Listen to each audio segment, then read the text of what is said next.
sigamos entonces conversando sobre Nietzsche y retomemos lo que veníamos hablando antes respecto a la relación del pensamiento de Nietzsche con el cristianismo y la crítica que establece Nietzsche respecto al cristianismo. Entonces, retomemos la conversación que dejamos pendiente y sigamos andando en eso. Claro, como sobre todo destacar, ¿no? ¿Cierto? A propósito del Homo viator en la cartografía antropológica, que sería como el Homo Christianus Romanus, o sea, el hombre del cristianismo, sobre todo del medioevo. ¿Cuáles son las claves de su poder, ¿no?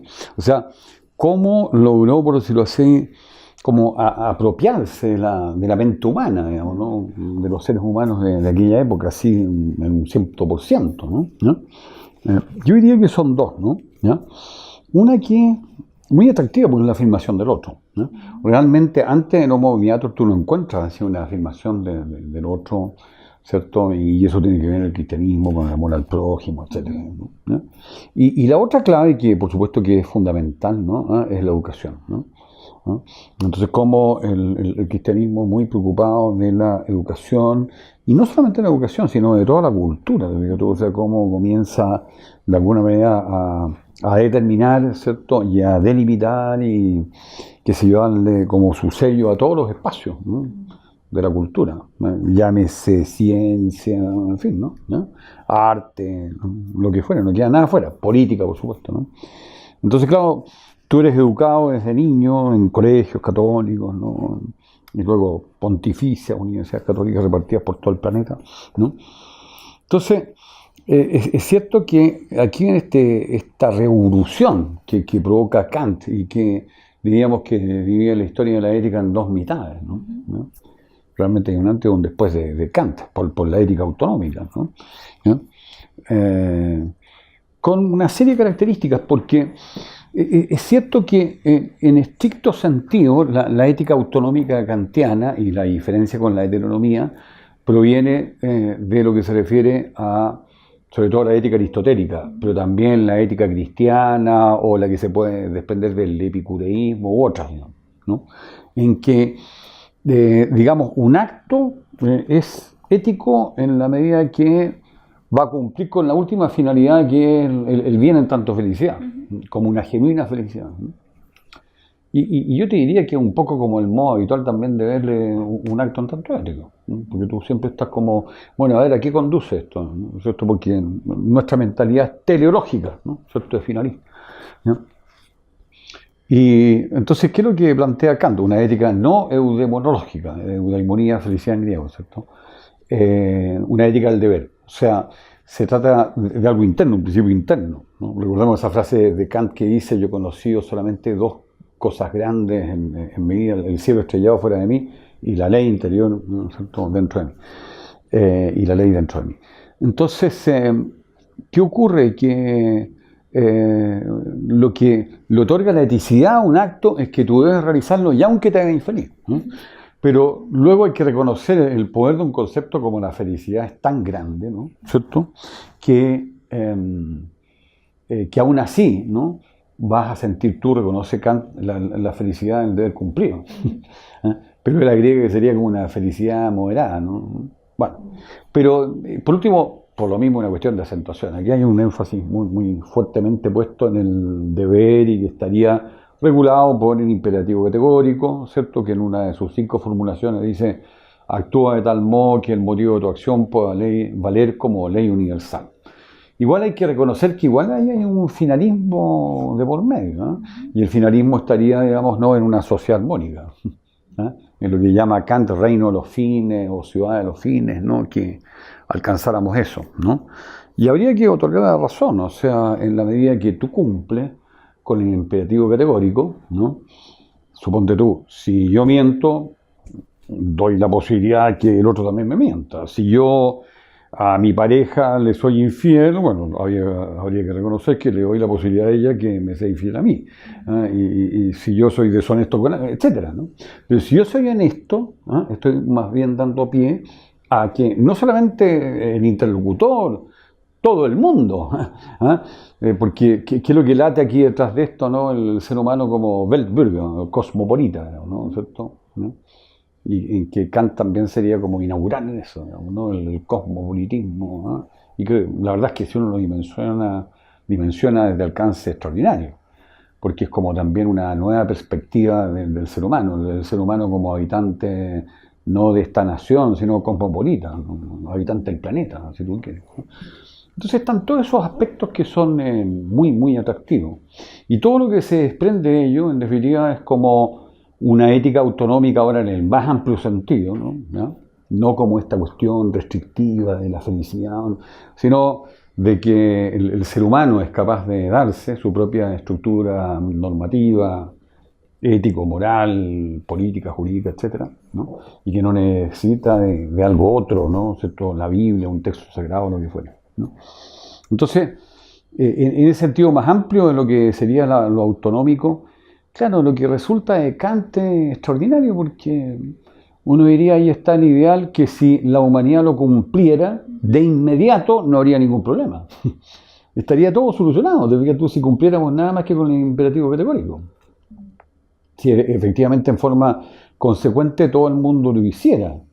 Y uno podría agregar, ¿cierto?, de que la clave es obviamente la educación, otra vez, que es lo mismo que vio Platón. La paideia es como la cuestión central de la politeia, la república platónica, ¿no? Tú únicamente de esa forma puedes formar un ciudadano cabal, ¿no? La clave es la educación. Y por eso mismo que, incluso en la actualidad yo te diría, digamos, ¿no?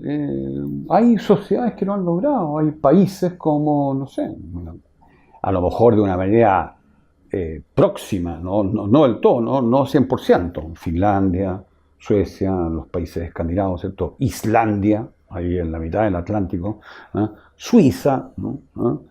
Incluso fíjate que en Latinoamérica, Costa Rica. Ojo con Costa Rica, es muy interesante en ese sentido, ¿no? Entonces, claro, uno dice, ¿por qué no?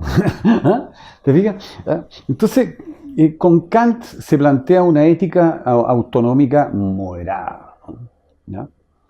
Pero, ¿cuál es el paso más allá que da Nietzsche, ¿no? ¿Ya? Bueno, es como, por decirlo así, ¿no? El poder del Homo Viator, lo diríamos así, de acuerdo con la cartografía antropológica, fue tan grande que aún en la ética autonómica, bueno, sigue, ¿no? Sigue subyacente, subrepticiamente actuando, ¿no? Entonces, qué sé yo, se podría citar algún pasaje en que Nietzsche habla como de las piernas ensangrentadas, por decirlo así, como del científico. O sea, ¿por qué? Porque uno de los más grandes, no sé si decir aportes o por lo menos características de todas las religiones es el ascetismo. O sea, prácticas, digamos, ¿no? que tienen mucho que ver y dependerá, bueno, del caso. Te fijas tú, por el caso del cristianismo y cómo fue practicado, ¿no? Con, qué sé yo, suplicio, laceración del cuerpo y demás, justamente como para activar el espíritu, ¿no? ¿Ya? Por ejemplo, Nietzsche en ese contexto cita un papa, siglo XI, no sé, no estoy seguro, Inocencio III, y que escribe un libro que se llama De Contemptu Mundi, ¿no? Del desprecio del mundo. Y las citas de este papa son impresionantes porque son en el sentido, digamos, ¿no? De lo asqueroso que es el mundo, o sea, lo repugnante que es un parto. Qué cosa más repugnante, ¿eh? Lo repugnante que son, qué sé yo, hasta las verduras, las frutas, todo asqueroso, ¿no? O sea, imagínate el grado de patología que hay detrás de eso, una cosa impresionante, ¿eh? Entonces, eso tuvo tal poder, por supuesto estamos hablando en el caso de Inocencio III, ha sido un extremo patológico, como estamos diciendo, pero igual hay una impronta y que también está asociada hasta con la misma Inquisición, digamos, porque si la Inquisición, ¿cierto?, practicaba la tortura con métodos absolutamente perversos y sofisticados, como imagínate lo que es el potro, o sea, que te estiren, mira, para que confieses. Y claro, ¿cuál era el problema? Que muchas veces termina confesando cualquier mentira también, o sea, un método que resulta en todo sentido dudoso, ¿no? Pero en fin, ¿no? Y practicado a su vez por las dictaduras y quizás lo que habría que agregar hasta qué punto las dictaduras, las distintas formas de totalitarismo no aprendieron tal vez en el sentido de la propia Inquisición, de la Iglesia Católica Apostólica Romana. Esa es otra cuestión que queda abierta, ¿no? Claro. Pero entonces, claro, de ahí viene un nicho, una cosa mucho más, si tú quieres, radical y extrema, en que Nietzsche, en definitiva, digamos, no va a leer la historia de la humanidad como una historia de la nada, porque la nada en el sentido de una negación vital que estaba actuando como negación del cuerpo, de la materia, etc. Y es cierto que el Anticristo no es un libro extremo, así de los libros póstumos de Nietzsche, ¿no? Pero con todo lo extremo que es, digamos, ¿no? ¿Cierto? Fink lo cita aquí, ¿cierto?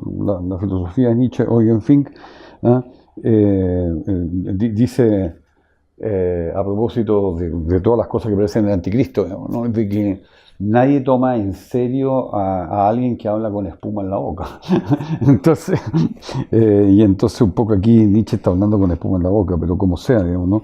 Citas textuales que se encuentran en el Anticristo, ¿no? ¿Cierto?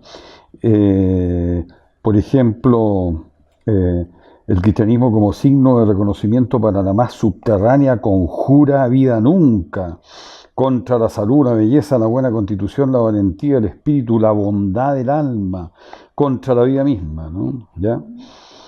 Y agrega después, esta eterna acusación contra el cristianismo voy a escribirla en todas las paredes, allí donde haya paredes.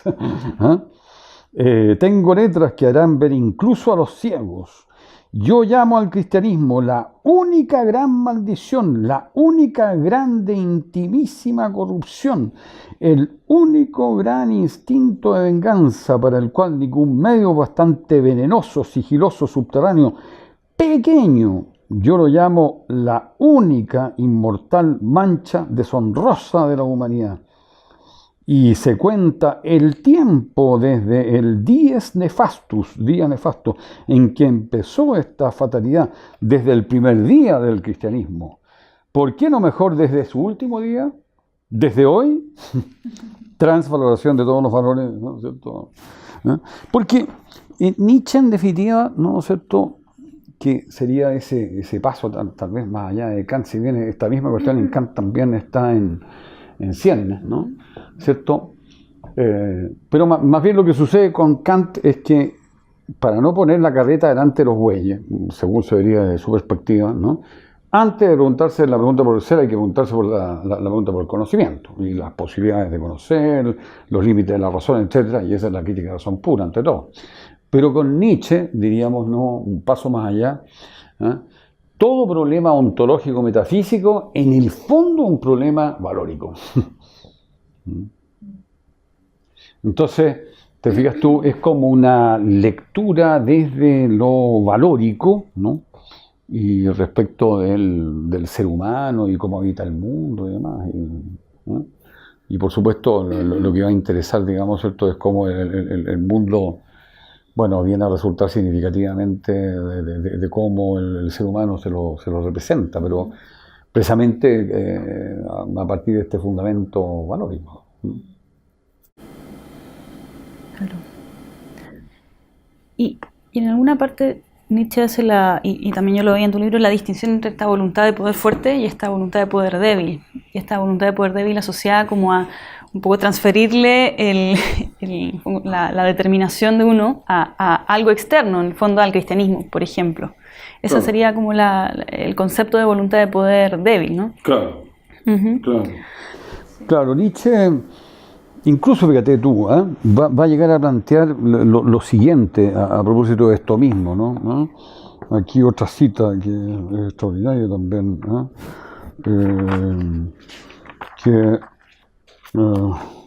que remata en esto que plantea la Genealogía de la Moral 1887, de los textos tardíos de Nietzsche, más prefiere el hombre querer la nada que no querer, ¿no? O sea, lo que siempre está salvando al ser humano ¿cierto? Es el querer, porque es voluntad de poder. O sea, aún en el querer la nada hay una voluntad de superación bastante extraña.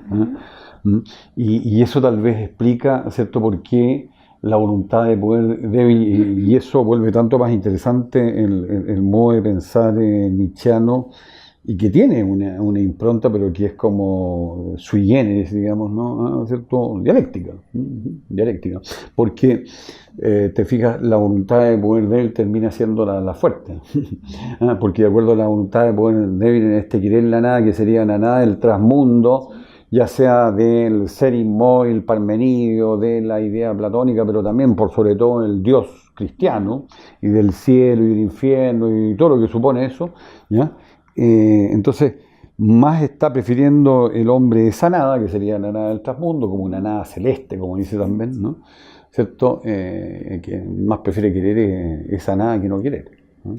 Entonces, la cita es la siguiente, dice más completamente aquí en la Genealogía de la Moral: no podemos ocultarnos a fin de cuentas qué es lo que expresa propiamente todo aquel querer que recibió su orientación del ideal ascético.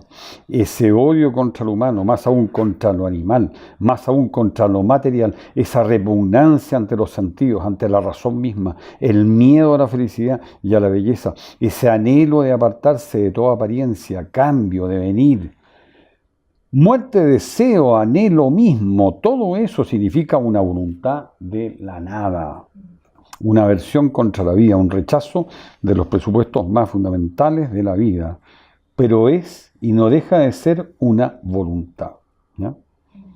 Y después entonces agrega, justamente rematando, digamos, ¿no? El hombre prefiere querer la nada, ¿cierto?, a no querer, ¿no?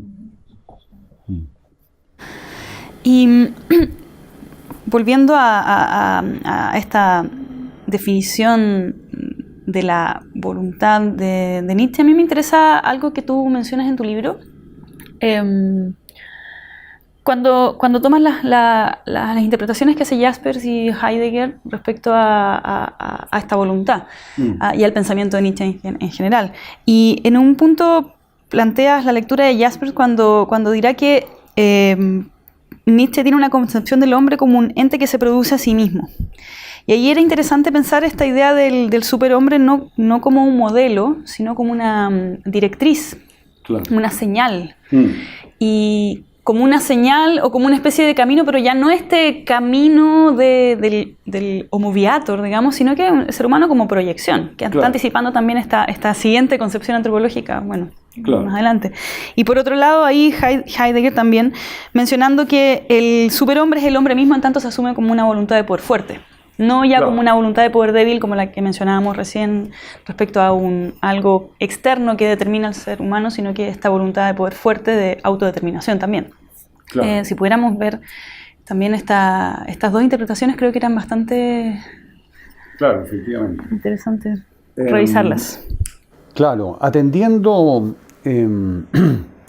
justamente a Jaspers, ¿no? Que a mí la verdad es que eso me llegó hasta el tuétano, ¿no es cierto? Me impresionó muchísimo, ¿no es cierto? Es decir, cómo plantea Jaspers de entrada en su Nietzsche de 1934 de que la concepción del ser humano que está en juego es lo que tú estás recordando, el hombre que se produce a sí mismo, ¿no es cierto? Ein sich vorbringen des Wesen, ¿no es cierto?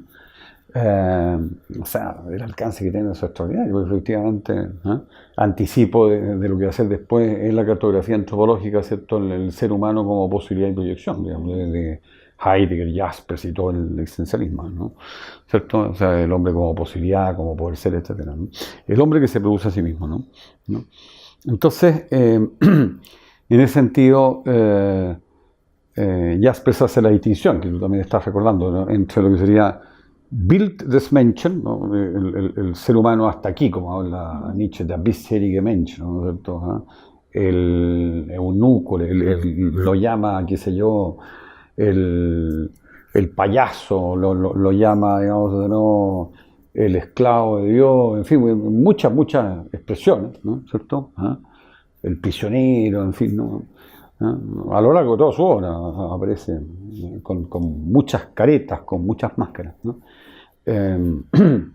Entonces ese es el Bildungsmenschen, que es interesante leer el pensamiento nietzscheano de esa perspectiva. ¿Cuál es el Bildungsmenschen? ¿No? Que sería como el hombre actual, el de su época y demás, y por otra parte, desde el pasado también, ¿no? ¿Ya?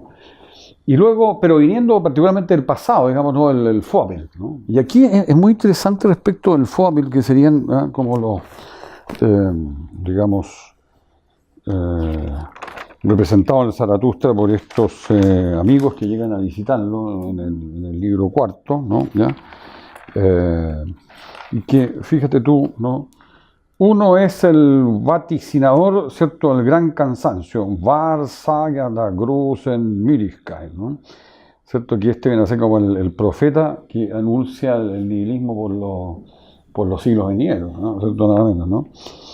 Y fíjate tú lo que anticipa con esto, que es nada menos que la sociedad del cansancio de Byung-Chul Han, ¿no? ¿No es cierto? Nuestra sociedad actual como la sociedad del cansancio, ¿no? El vaticinador del gran cansancio, ¿no? El segundo, el mago, ¿no? Que sería como un artista que se volvió actor, ¿no? El tercero, los dos reyes, ¿no? Ellos son descendientes de guerreros, ¿no? Desprecian lo inauténtico, pero no tienen nada que proponer, ¿no? Y en general esa es la impronta que tienen todos estos que son Vorbilder, ¿no? Porque son modelos. Vorbild es modelo en alemán, ¿no? Pero son modelos fracasados. O sea, de ese modo Nietzsche está justamente desmontando, está deconstruyendo, diríamos, ¿no es cierto?, toda la tradición, ¿no? ¿Ya?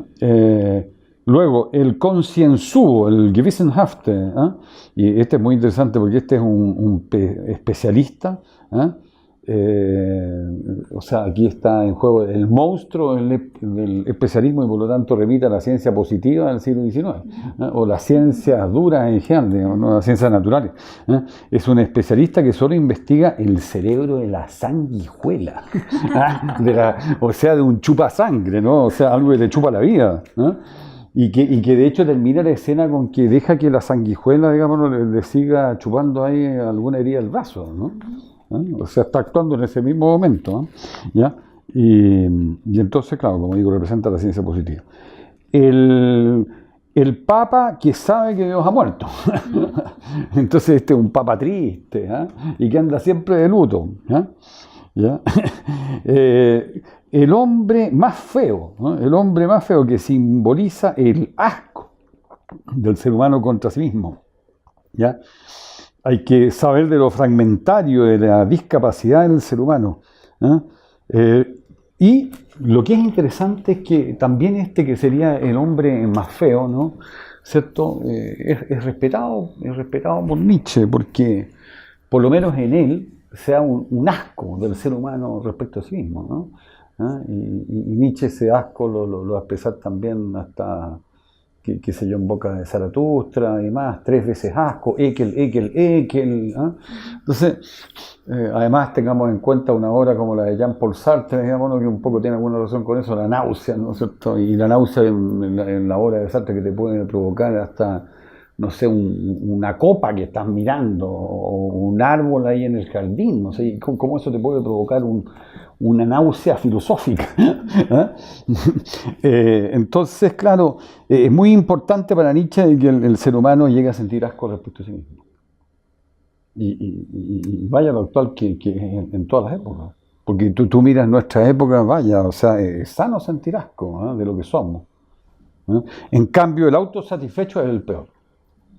Entonces esto es contrastado el hombre más feo con el autosatisfecho, porque el autosatisfecho ese está perdido.